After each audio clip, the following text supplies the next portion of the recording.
السلام علیکم ورحمۃ اللہ وبرکاتہ۔ تو دوستو آج ہم پڑھنے جا رہے ہیں یہ کہکشاں بک حصہ دم، جو کہ بہار بورڈ کلاس 12 میں چلائی جاتی ہے، ٹھیک ہے۔ یہ اردو کی بک ہے جسے آپ دیکھ پا رہے ہوں گے۔ تو اس کا آج ہم فرسٹ چیپٹر پڑھنے جا رہے ہیں، جو ہے خاکہ نگاری کے نام سے، ٹھیک ہے۔ تو سب سے پہلے تو ہم اس کو پڑھنا سیکھنا، اس میں بہت سارے ایسے الفاظ ہیں جو ہمیں سمجھ میں نہیں آتے ہیں، تو سب سے پہلے تو ہم اسے ریڈ کرنا اور اس کے بعد ان الفاظوں کے میننگ کو جاننا، سمجھنا، اور اس کے بعد پھر یہ سارے جملے کو مطلب سمجھنا کہ اس میں کیا مفہوم ہے، اس سے کیا سوال نکلتے ہیں۔ یہ بہت ہی اچھے طریقے سے یہ کور ہوگا جب آپ اس کو بہت ہی اچھے طریقے سے اور غور و فکر کر کے اس کو آپ پڑھیں گے، پہلے ریڈنگ کریں گے اور اس کے میننگ کو سمجھیں گے۔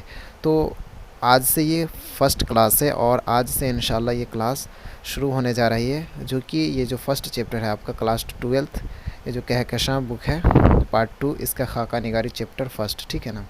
تو چلیے ہم سب سے پہلے اس کو یہاں پہ ہم ریڈ کرتے ہیں، اور اس کے کچھ ایسے الفاظ، ایسے ورڈز جو بہت ڈیفیکلٹ ہیں، جس سے معنی ہمیں سمجھ میں نہیں آتے، تو اسے ہم سمجھنے کی کوشش کرتے ہیں۔ اور اگر اس میں ہم بتائیں گے، اگر پھر بھی اس کے باوجود اگر آپ کا کوئی میننگ یا کہیں پہ بھی کوئی چیز سمجھ میں نہ آئے، تو آپ کمنٹ کر کے مجھ سے پوچھ سکتے ہیں۔ تو چلیے ہم اسٹارٹ کرتے ہیں اپنے لیسن کو۔ بسم اللہ الرحمن الرحیم۔ خاکہ نگاری کسی شخصیت کی تحریری تصویر کشی ہی خاکہ نگاری ہے۔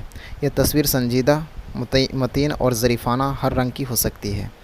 اس کی وجہ سے خاکوں کی نئی نئی قسمیں بنتی ہیں۔ عام طور سے یہ بات دیکھنے میں آتی ہے کہ خاکہ نگار شخصیت کے نقش و نگار واضح کرتے ہوئے ذرا سی دل لگی سے باز نہیں آتا۔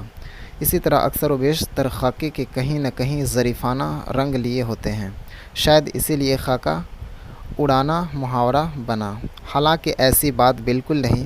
اچھی خاصی تعداد میں ایسے خاکے موجود ہیں جو نہایت سنجیدہ یا عالمانہ ہیں۔ اس سے نتیجہ یہ اخذ کیا جا سکتا ہے، اخذ یعنی نکالنا، یعنی نکالا جا سکتا ہے کہ خاکے کے ہر طرح سے لکھے جا سکتے ہیں، ٹھیک ہے نا۔ اردو کی ادبی تاریخ پر غور کریں تو محسوس ہوگا کہ ناول، افسانے، تذکرے اور داستانوں کے ساتھ ساتھ مثنویوں کے قالب میں بھی خاکوں کے بہترین اجزاء موجود رہے ہیں، ٹھیک ہے۔ کردار نگاری کے مرحلے میں اکثر و بیشتر کردار کا خاکہ پیش کرنے کا رواج رہا ہے۔ شاید انہی مقامات سے خاکہ نگاری کی ابتدائی شکلیں ملی ہوں، جس سے مصنفین یعنی جو رائٹرز ہوتے ہیں، کتاب کو لکھنے والے، انہوں نے رفتہ رفتہ ایک آزاد صنف کے طور پر فروغ دے دیا۔ اب کہانیوں، ناولوں کے ساتھ ساتھ الگ سے بھی بھرپور تعداد میں خاکے دستیاب ہیں، ٹھیک ہے نا، یعنی اکٹھے ہیں، یعنی یہاں پہ یہ دستیاب ہیں، یعنی پہلے سے سٹاک ہیں۔ خاکوں میں بیک وقت یعنی ایک ہی وقت میں خود نوشت یعنی لکھنا ہوتا ہے، سوانح، ٹھیک ہے، یعنی کسی کی زندگی پر جو تحریریں کی گئی ہوں، لکھی گئی ہوں ان کی زندگی کے بارے میں، اسی کو کہا جاتا ہے سوانح۔ تو یاد نگاری، انشائیہ اور افسانوں کے ساتھ ساتھ مضمون کے اجزاء شامل ہوتے ہیں، ٹھیک ہے۔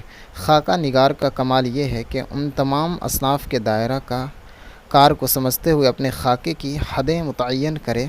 بہترین خاکہ وہی ہوگا جس میں سوانح، آنکھوں دیکھے واقعات، شخصیت کے دلچسپ پہلو، صاحب خاکہ کی اصل قدر و قیمت کا تعین ہو۔ اگر خاکہ نگران تمام حصوں میں توازن قائم نہیں کر پاتا تو اس کی کامیابی پر سوالیہ نشان لگ جائے گا۔ خاکہ نگار اگر واقعات کی خطوطی جمع کر دے تب بھی وہ اچھا خاکہ نہیں کہا جائے گا۔ صاحب خاکہ کی زندگی کی مشکلات بیان کرنے میں اگر پڑھنے والوں کو رلاتا ہی رہ جائے تب بھی وہ اچھا خاکہ نہیں ہوگا۔ خاکے میں اتنی رنگ آمیزی کر دی جائے کہ پڑھنے والا ہنستے ہنستے بے دم ہو جائے تب بھی خاکہ نگاری کے جملہ فرائض ادا نہیں ہوں گے۔ خاکہ نگار اگر ان تمام مرحلوں میں ماہرانہ توازن قائم کرے تو وہ خاکہ بے مثال مانا جائے گا۔ اردو میں خطوط غالب اور آب حیات میں شخصیات کے تعلق سے ایسے نثر ملتے ہیں جنہیں خاکوں کے سلسلے سے ابتدائی تحریر تصور کرنا چاہیے۔ مرزا فرحت اللہ بیگ نے اپنے استاد ڈپٹی نذیر احمد کا خاکہ ڈاکٹر نذیر احمد کی کہانی کچھ میری اور کچھ ان کی زمانی کے عنوان سے لکھا، جسے خاکہ نگاری کی تاریخ میں شاہ کار تصور کیا جاتا ہے۔ رشید احمد صدیقی نے عالمانہ اور سنجیدہ خاکوں کی مستحکم روایت قائم کی۔ اشرف صبوحی اور شاہد احمد دہلوی نے باضابطہ خاکے لکھے۔ ظرافت نگاروں اور افسانہ نگاروں نے سرگرمی سے خاکہ نگاری کی طرف توجہ دی۔ اس صنف کو مقبول بنانے میں ان کی وقوع خدمات ہیں۔ مزاح نگاروں میں شوکت تھانوی، یوسف ناظم، مجتبیٰ حسین اور احمد جمال پاشا۔ افسانہ نگاروں میں عصمت چغتائی اور منٹو نے بہترین خاکے لکھے۔ اب عام طور پر ادیبوں اور شاعروں یا بہت مشہور شخصیات کے ہی خاکے لکھے جاتے ہیں، ٹھیک ہے۔ تو ہم آج یہ بک کو ریڈنگ کی ہیں، ٹھیک ہے، اور انشاءاللہ اس کو ہم ریڈنگ کرنا پہلے اچھے طریقے سے سارے چیپٹر کو اور اس کے الفاظ کو یاد کرتے ہیں، سمجھتے ہیں، اس کے بعد اس کے جو بھی سوالات ہیں ہم اس کو حل کریں گے، ٹھیک ہے، کیونکہ ابھی آپ کے پاس وقت ہے، آپ کی ایگزام ابھی بہت زیادہ قریب نہیں ہے، اس لیے آپ گھبرائیں نہیں، بلکہ بہت ہی اچھے طریقے سے آپ یہ کلاس کو اٹینڈ کریں۔ اگر آپ واقعی میں اس چیز میں دلچسپی رکھتے ہیں کہ ہم اردو بھی سیکھیں اور اپنے سلیبس کو بھی دیکھیں، تو کافی آپ کو فائدہ ہوگا ان ویڈیوز سے۔